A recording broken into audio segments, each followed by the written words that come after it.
ماں باپ کے بڑے ارمان ہوتے ہیں بیٹی سے متعلق یا بیٹے سے متعلق کہ جلدی سے میں اپنے بیٹے کا صحرا دیکھوں اور اپنی بیٹی کو ڈولی میں جاتے ہوئے دیکھوں. لیکن پھر ہم دیکھتے ہیں کہ شادی ہو جانے کے بعد آپسی رنجشیں اتنی بڑھ جاتی ہیں کہ یا تو وہ کبھی طلاق تک نوبت آ جاتی ہے یا پھر دونوں کا ساتھ رہنا بے پناہ دشوار ہو جاتا ہے اور یہ شادی شدہ زندگی پرسکون کی بجائے زحمت والی بن جایا کرتی ہے. اس کی سب سے بڑی وجہ کیا ہے؟ تو اس کی سب سے بڑی وجہ یہ ہے کہ ہم نے مقصد نکاح کو نہیں سمجھا کہ اللہ رب العزت جل جلالہ نے قرآن مقدس میں اور رسول گرامی وقار صلی اللہ علیہ وسلم نے اپنے ارشادات کے اندر نکاح پر اتنا زور کیوں دیا اور نکاح کا مقصد کیا ہے. عمومی طور پر یہ سوچا جاتا ہے کہ نکاح کا مقصد اپنی خواہش کی تکمیل ہے، لیکن میں یہ عرض کروں گا صرف یہی مقصد نکاح نہیں ہے. ہم نے جہاں بہت ساری چیزوں کو نظر انداز کیا اور بہت ساری چیزوں میں اپنی طبیعت کے غلام بن گئے، ویسے ہی اس سلسلے میں بھی ہم اپنی طبیعت کے غلام بن گئے اور قرآن مقدس کی روشنی میں ہم نے یہ سمجھنے کی کوشش ہی نہیں کی کہ نکاح کا مقصد کیا ہونا چاہیے اور اللہ عز و جل نے نکاح کے اندر کتنی برکتیں رکھی ہیں اور رب قدیر جل جلالہ نے نکاح کا حکم کیوں عطا فرمایا. میں نے جس آیہ کریمہ کی تلاوت کا شرف حاصل کیا وہ سورہ روم کی ہے اور رب قدیر جل جلالہ ارشاد فرماتا ہے وَمِنْ آیَاتِهِ أَنْ خَلَقَ لَكُم مِّنْ أَنفُسِكُمْ أَزْوَاجًا. اس کی نشانیوں میں سے ہے کہ اس نے تمہاری جان سے جوڑے بنائے.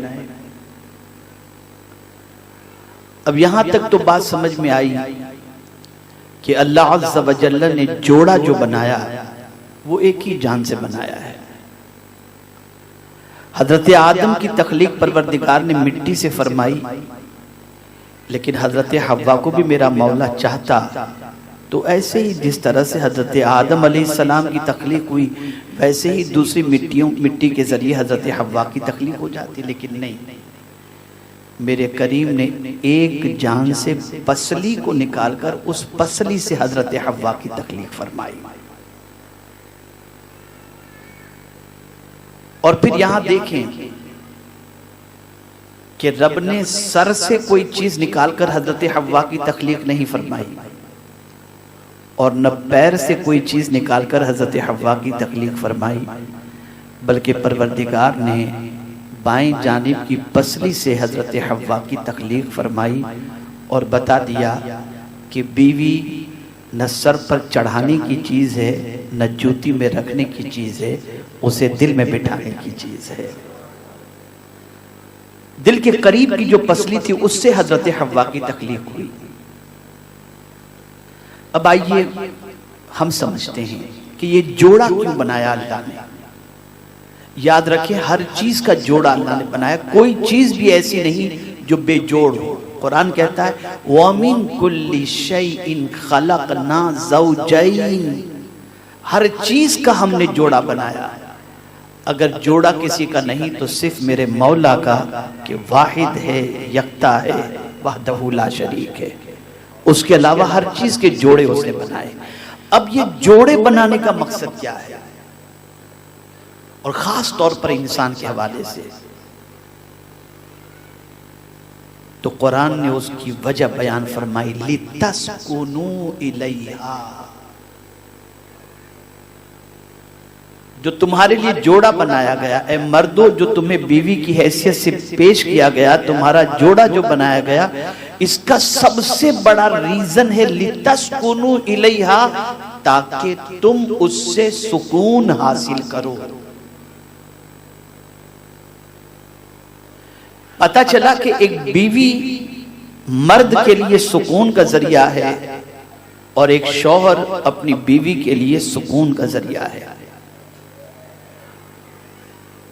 اب جب پروردگار جل جلالہ نے ایک دوسرے کے لیے سکون کا ذریعہ بنایا، تو جو چیز سکون دینے والی ہوتی ہے آدمی اس کا کتنا خیال کرتا ہے۔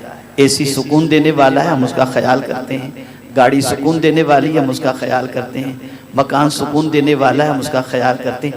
جو چیز بھی سکون پہنچاتی ہو ہم اس سے جو ہے وہ اسے اگنور نہیں کرتے، اس کی طرف متوجہ ہوتے ہیں، اس کا خیال کرتے ہیں کہ یہ ہمیں سکون پہنچانے والی چیز ہے۔ یہ تو دنیا کے انسانوں کی بنائی ہوئی چیزیں ہیں، چاہے وہ اے سی ہو چاہے کار ہو، جس کے ذریعے ہم سکون حاصل کرتے ہیں۔ تو ان چیزوں کا جب اتنا خیال کرتے ہیں تو جسے مولا نے سکون کا ذریعہ بنایا ہو اس کا خیال کرنا کتنا ضروری ہوا کرتا ہے۔ SDI چینل کو سبسکرائب کریں اور بیل بٹن پر کلک کریں تاکہ آپ کو سب سے پہلے ہمارے نئے ویڈیوز اور لائیو اجتماع کے لنک ملے۔